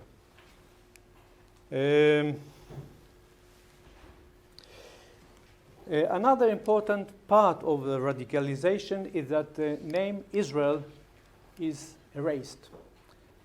I told you that we had very many sentences and expressions about Israel stealing and killing and doing whatever. No more. No more. It's now Zionist occupation. Even the Jewish representative or Israeli representative at the UN, it is described the representative in the UN of the Zionist, of the occupation state, no Israel. My interpretation is twofold. First, the deepening of the non-recognition of the state of Israel. And second, demonizing it further. Why? Because Israel is a concrete entity. If the Palestinians and Israel are having a conflict, now the Palestinians are situated in a survival struggle against a mythical evil entity or something which is called Zionism. It's not a concrete entity. This is my interpretation. Now let's move over. The right of return was part and parcel of all the books at all times. But now there is another element added to it, that the Palestinians eventually will not return to Israel or the former homes inside Israel. They will return to the place where they used to live with the Palestinian flag, and it will be part of sovereign Palestine. And there is also a story about one who visited his father's home and was he met with the present inhabitants of that house and was expelled by the police. And the ending sentence says, is it not crazy that one whose home was taken by the occupiers and he is willing to be as a guest among them? So Israel should disappear before the return. It's part, the violent struggle for return should be without Israel. And this is, we shall return with the soaring and so on, we shall return to raise the flag of Palestine on our green hills. And another part, أنا صاحب الحق الكبير الحق الكبير وصانع منه الغدا and so on سويد وطنا عزيزا سيدا. And you can see it over here. Another element of radicalizations is that they now openly describe terrorists, usual terrorists, not Sheikh Yassin or Abu Jihad and others, as heroes. For example, there was a very serious terrorist activity in 1978 in Israel's coastal highway against a civilian bus. Now they are describing that one, the lady that led that attack and was killed in the attack, and this is what they say about her. Dalal al-Mughrabi, our Palestinian history is full of many names of martyrs who presented their souls as sacrifice. Among them is the martyr Dalal al-Mughrabi, who painted with her struggle a picture of challenge and heroism that have made her, and so on and so on. This is another line in the newest Palestinian textbooks. One very, I would say, alarming element is that they start to talk in the new books about the fate of the Jews in Palestine after the liberation. And you quoted that. I would like to put it here. I shall remove the usurper. Usurper is the code name for Israel. I will usurper the usurper. I will remove from my country and shall exterminate the foreigners, scattered remnants. Remnants, fulul in Arabic, are the scattered remnants of a defeated army. He will slaughter them all, 6 million Jews living in the country. Okay, they are illegitimate and should be gone, one way or another. This is third grade. Huh? At third grade. Yes. This is what they learn in the third grade. Third grade, yes. As a language. Another manifestation of this new approach to what to be done with the Jews is that there is a story about a curfew in Ramallah, Al-Bira, and the narrator says that the neighbor said, I'll show you it. The curfew does not include us in Al-Sharafa neighborhood. It's imposed on Al-Tarish neighborhood. It seems that there is a barbecue party there with Molotov cocktails on one of the buses of the Psagot colony. Psagot is a settlement near Ramallah. And this is Haflat Jiwa barbecue party. This is a new element in the books. I would like to go to Gaza because UNRWA's central activity is in Gaza. And because Gaza is controlled not by the PA, but rather by Hamas, which is a rival organization. And Hamas issued several books which do not exist in the West Bank. And in these books, which are taught by UNRWA schools, in spite of its, they deny that, denial. In these books, the legitimization and the emphasis on war to liberate the whole of Palestine is more emphasized. I'll show you a few examples. Palestine cannot be compromised over. The whole of the country belongs to us, and this is it. This is one 2013. Yeah, the books were issued in 2013. They were taught in 2013, 14, and 15. I'm not sure about these years because these are very special books because there is a subject called national education. And the Palestinian Authority used to issue books of national education until grade 7. Hamas seized the opportunity and issued books for grades 8, 9, and 10, okay, which are taught in UNRWA. So this is one of them. Another example is that the only way is not peace or peaceful negotiations, but rather war. By resistance,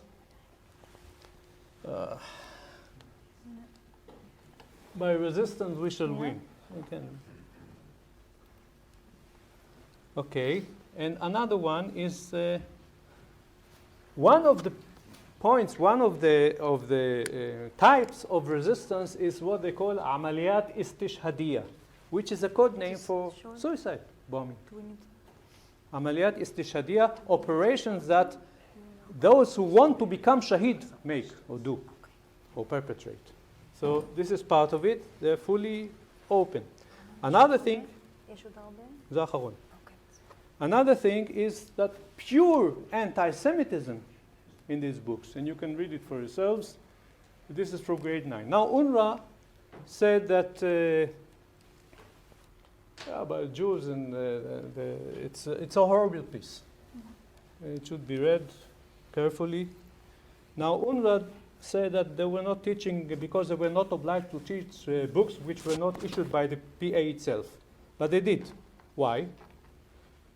I took from the internet this is UNRWA, okay? This is the test of the end of the first semester for that year, 13-14, for grade 8. So grade 8, the first two pieces were for grade 8, and they are included because the book is there. Tarbiya al-Wataniya is national education. This is the book. Not exactly the questions, but the book is there, so they teach it. They teach everything, all the book. And now, this is the last piece for grade 9. The same thing about the other book with the anti-Semitic piece. So I would conclude that UNRWA teaches that Israel, which is a member state at the UN, is illegitimate, teaches war instead of peace, in contrary to the ideals of the UN in relation to the Middle East conflict, betrays its moral obligation towards its children, allowing the PA and Hamas to make them soldiers at a younger age, and also betrays its educational responsibility because showing a stamp or a coin without the Hebrew is forgery. Hebrew English is simply forgery, and this is not education at all, so to speak. So UNRWA, I mean, the books which are used by UNRWA should be corrected, changed, eliminated, whatever, but it's for the donor states to decide. Thank you very much. Are there any questions that you may have? Ask me about the Israeli school books. There's a couple of examples and we've got two translators also for Arabic. If anyone wants, there's the new editions of the new UNRWA books. Everything was pictures and translated from those books. They're here, you can view them so that you know that it's true. And Amnon also brought some Israeli school books who talks about the history of Israel and the Israeli-Palestinian conflict. Yeah. So just as in a comparison as well. Questions, so please. If there's any questions at all, we would love to. Just tell us who you are, and if you haven't given us your details, please do so. Thank you. I'll have a question. It's kind of just very much. Tell us about yourself. Yeah, my name is Hanif Bali, and I'm a member of the Moderate Party, and also the chairman of the Swedish-Israeli Parliamentary Friendship. So, first of all, thank you for your presentation. It was extensive, and I'm very, very thankful for this in-depth view of the UNRWA's indoctrination. So my first question is, do you see kind of a shift, which is a trend we've been seeing by the Palestinian organization and by its people, that it's going from a kind of a ethnic conflict or a land conflict in some sense towards a religious conflict, which is, if you can see kind of a trend within the textbooks, because you can settle an argument about land, it's hard to settle an argument about religion, and if it's maybe something you see in the textbooks, that by the years it's more becoming a religious conflict than a conflict of land. And the other question? Well, I see no shift. They were both intertwined since the beginning, since the 30s, the 20s, whatever, of the last century. It was combined. I mean, Al-Aqsa and the Islamic cause against the non-Islamic intruders, it was always there. It's always been intertwined together, and so obviously through the school books as well. I don't think it's being more so like that, but it has always been. There's always been a part of it. It's been a regional conflict or a territorial conflict, but the majority of this conflict is a religious conflict. And so in the school books, you can see that as well. You can see how they try to eliminate completely the Jewish history, how to demonize Jews as well. So we have a lot of Israelis who are Christians and Muslims and Druze. Those Israelis are not mentioned there, but only the Zionist entity, the Jews, they're the one who are emphasized there. And the religious aspect of that is always good for them because they can recruit better. They're more committed to it. They feel like they've got a personal obligation or religious obligation to this conflict as well. Many of the suicide attacks and the terrorist attacks, almost all of them were not done by Christian Palestinians. Right? I don't think I know of a suicide bomber who was a Christian or she was a Christian. They were all Muslims. And we had a period of time where almost every day we had a suicide attack in Israel. And so you understand that it is definitely, and you have Palestinians who are Christians and are Muslims. But you can see that all the time. Definitely the idea of martyrs, this is a Muslim idea of finishing in heaven because you're fighting the fight of Muhammad. Of God. Of God. The idea that we have killed Muhammad as well. This is going back. We tried to kill him, which is indoctrinated in some of their books as well. This was the same idea, and also how to spread the hatred back in those days between Christians and Jews, trying to bring out this idea, oh, it's the Jews that killed Jesus and things like that. It's bringing back a lot of these kinds of emotion, and they're trying to describe it in that way. I would like to add some other element, new element. They drop all former references to Jewish existence in the country in antiquity. In former books in 2006, 2005, 4, there were mentioning of King David and the Jewish kingdom and the children of Israel and so on. It's gone. Instead, you find a piece or two saying that the Zionist occupation tries, the Zionist occupation tries by all means to create a new history of itself at the expense of the local history of the indigenous people, and we should fight against that. And that fight, perhaps, is eliminating all reference to Jews here in the country in antiquity. Did you want to ask a question? Yes. Just tell us who you are. What? Tell us who you are. Yeah. My name is Mike Kilos, I'm a member of the parliament here, from the Christian Democratic Party, and I will have, in fact, a debate tomorrow with the foreign minister about this issue. But what I want to relate to is we have a minister for Swedish aid, Isabella Lövin, she's called, and she said recently that, and I quote, Israel is pleased with the state of Israel is pleased with the teaching of the schools, I mean, this could not be true, but where do you think this piece of information came from? So obviously there's certain things that diplomatics can say and that parliamentarians can say. I can tell you that in the caucus, we've got the lobby to reform UNRWA in the Knesset, and we have members of parliament from the right and from the left, and it's unanimously that it has to be reformed. As I showed you, there's different opinions about how we need to reform it.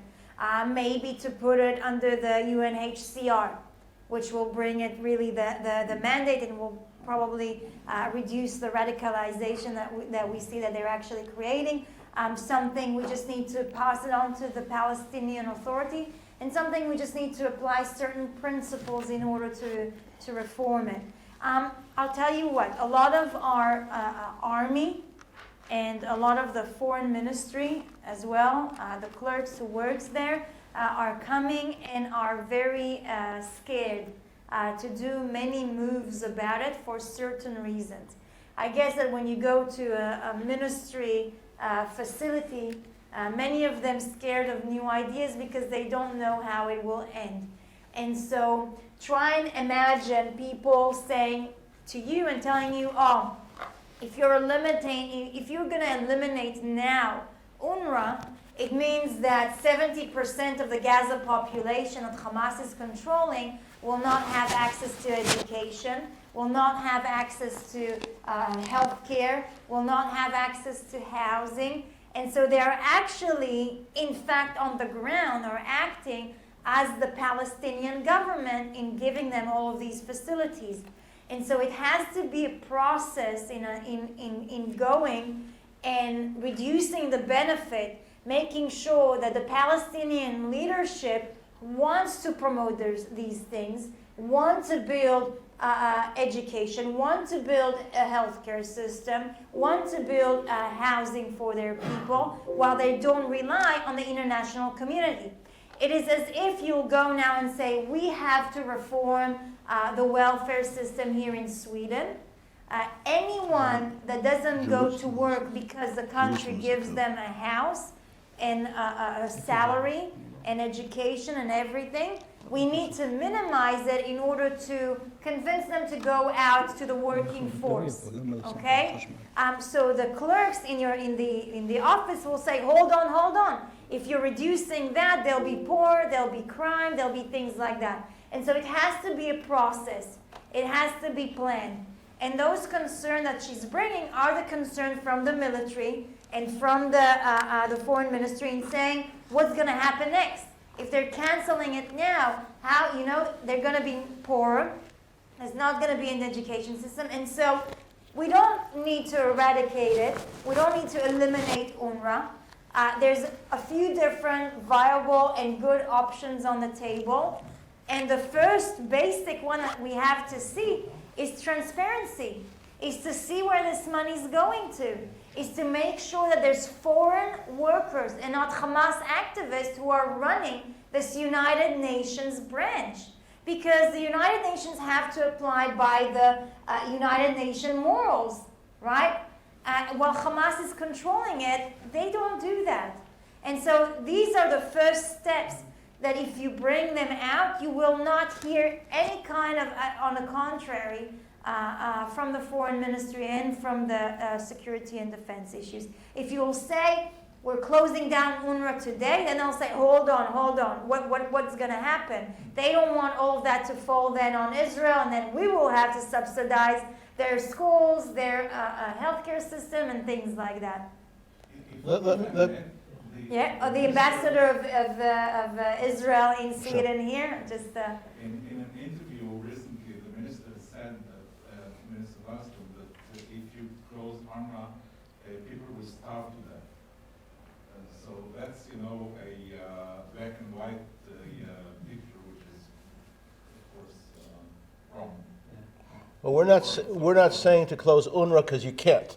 Only the United Nations General Assembly can do that. Now, where do you get we've traced this. Where do you get the rumor that Israel approves of their education? Well, the UNRWA uses money that it doesn't have to spend $500,000 on a public relations firm in New York.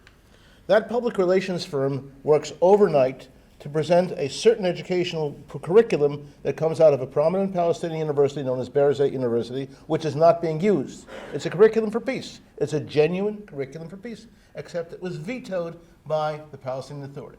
Then they present it to Israeli politicians, Israeli academics. Look at this education system. And they gave the impression to people who run the government of Israel that this was the education curriculum. And all of them have admitted that they were wrong. What did we do? We're an academic institution and a journalist institution. We bought all of the school books, all of them. This is what your foreign minister needs to know.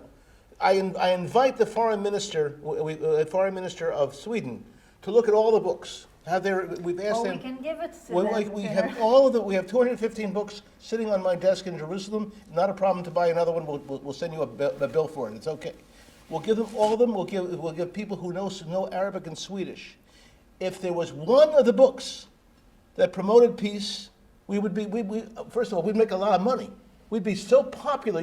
Everyone would be coming. You're going to hear the Palestinian curriculum for peace. Everyone would be excited, except it doesn't exist. 205 of the new books, Arnon and his partner Roni went through. They're both PhDs. And then they said, we got a message from 9 governments that the new books for this year would be better. In other words, 2018. 77 new school books came out. So I said to my wife, we're going to get the Nobel Peace Prize. We're going to show peace books. 9 governments sent us the same memo that there's a new agency, a new committee to make sure that they would be peace books. Well, we went through them, and I said to my wife, we're not getting the Nobel Peace Prize, I'm sorry, because they're worse. And that's in the latest report, which is on our website, IsraelBehindTheNews.com. So the challenge to the Swedish Foreign Ministry, this is not a case of anti-Semitism, it's a case of transparency and fraud. Because the Swedish government is number 4 of the countries that commit money to UNRWA. And they did so, and I know social work professionals of my original profession who are members of the parliament, who told me in an honest way, we put money into peace education. So okay, let's have the peace education. What could be better than to use a United Nations agency to promote peace, to promote reconciliation, except it is vetoed. And but the other side using $500,000 in public relations money when they don't have money for basics, excuse me? So we were faced that when I came to make a presentation in New York. It's exactly what we faced. But you know what? Arnon and I and 2 other professionals, we went with the staff of Mr. Guterres, the United Nations General, the head of the United Nations, the Secretary General of the United Nations. We met with them twice. They received us very nicely. Why? Because they came to the same conclusions we came to. And the United Nations is not a Zionist institution, the last time I looked. They came to the same conclusion. Why? Because they asked the Palestinian Authority at UNRWA, would you show us your school books for peace? Well, they couldn't make the appointment. Well, that's... And it's important also to say that the United States have held now UNRWA's funding as well until there's certain reforms being done.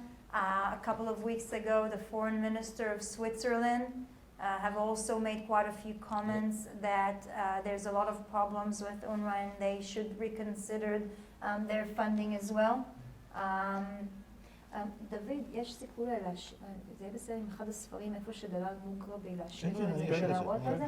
So what we'll do for tomorrow for your questioning, we can leave you here one of the books where you saw Dalal al-Mughrabi, the terrorists who have murdered innocent civilians in the bus, and you can just hand it out to Margot, tell her here is the facts.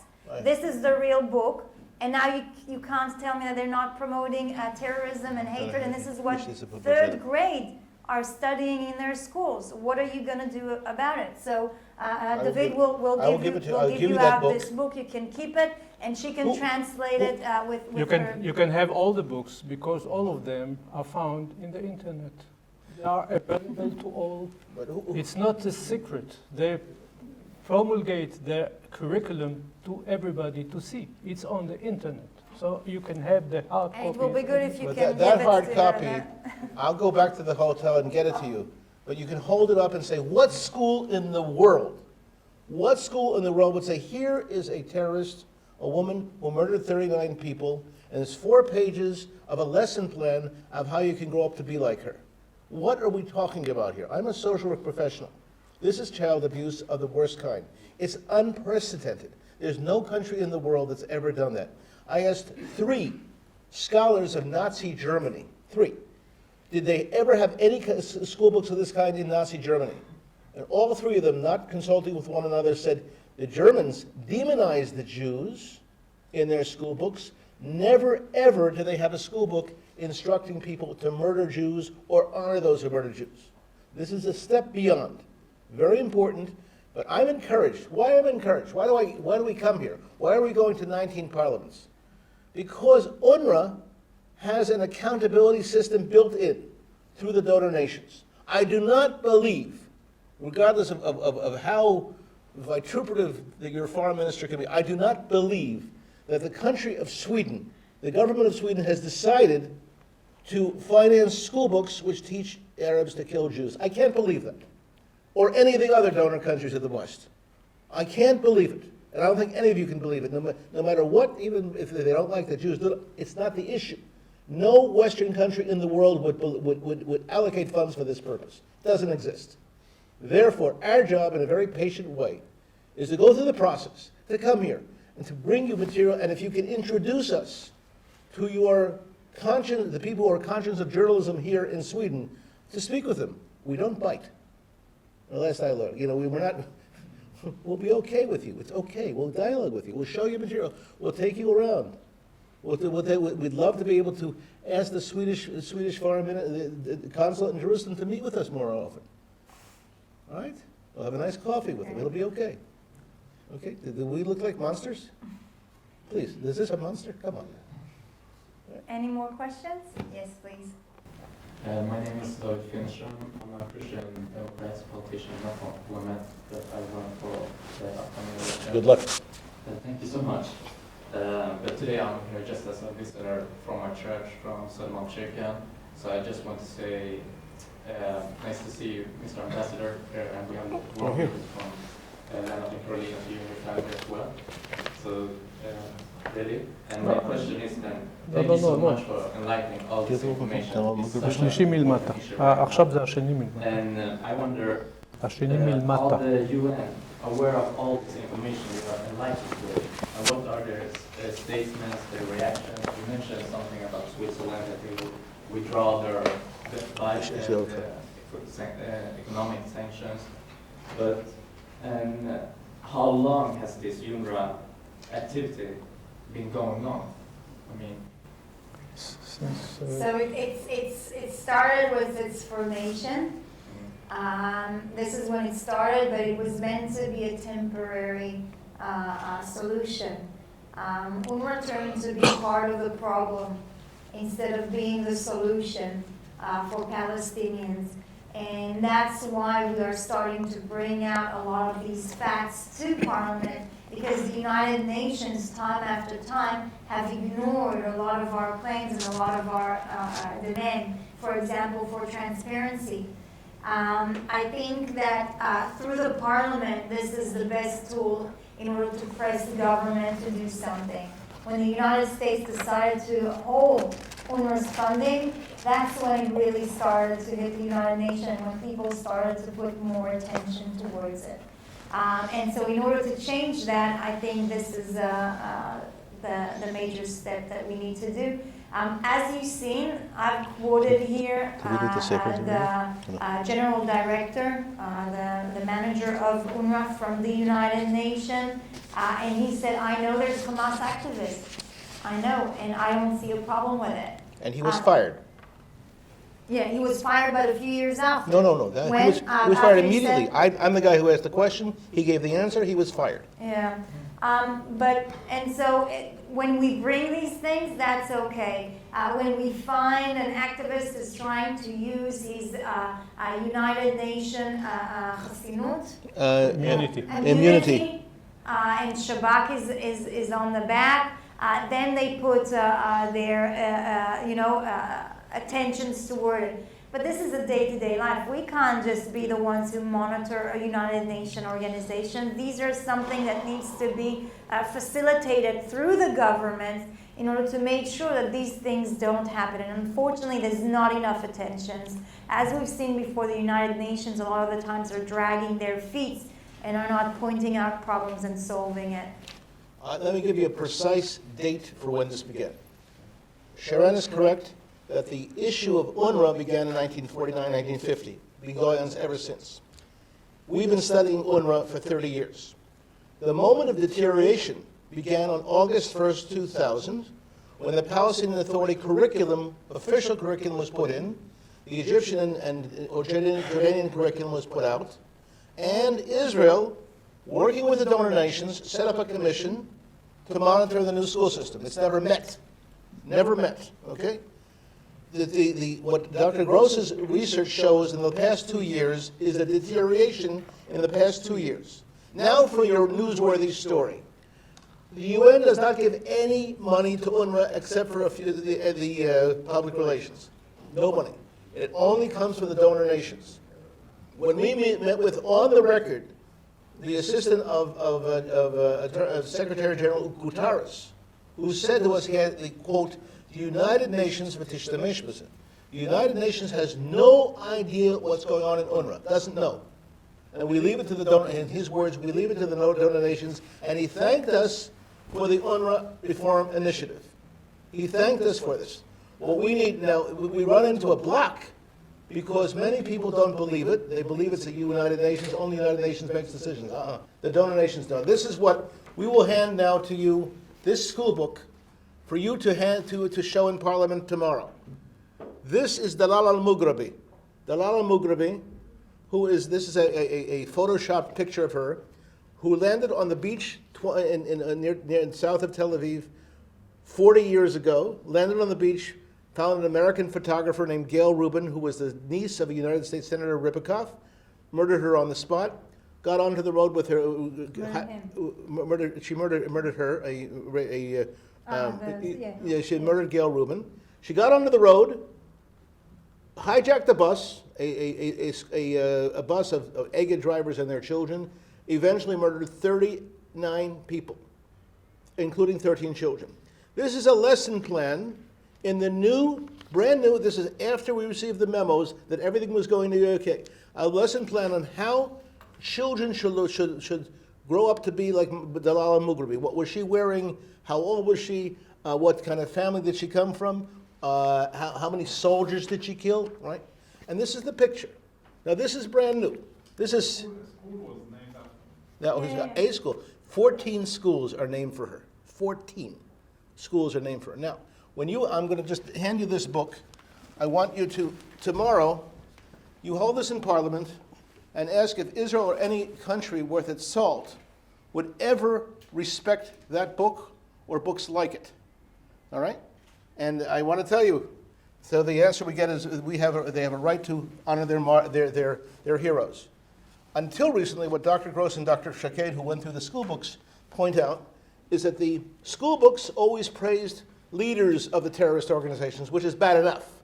But here, it's praising a young woman. A terrorist. A terrorist.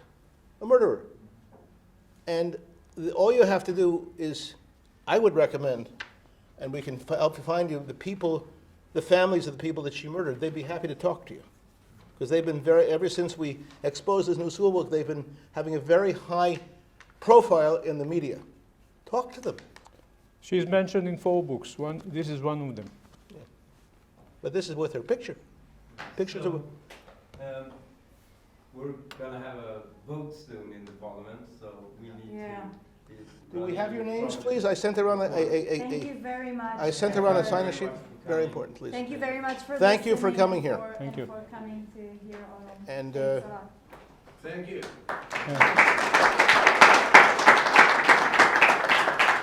And those who are interested in Israeli books, they are still here. Mm-hmm.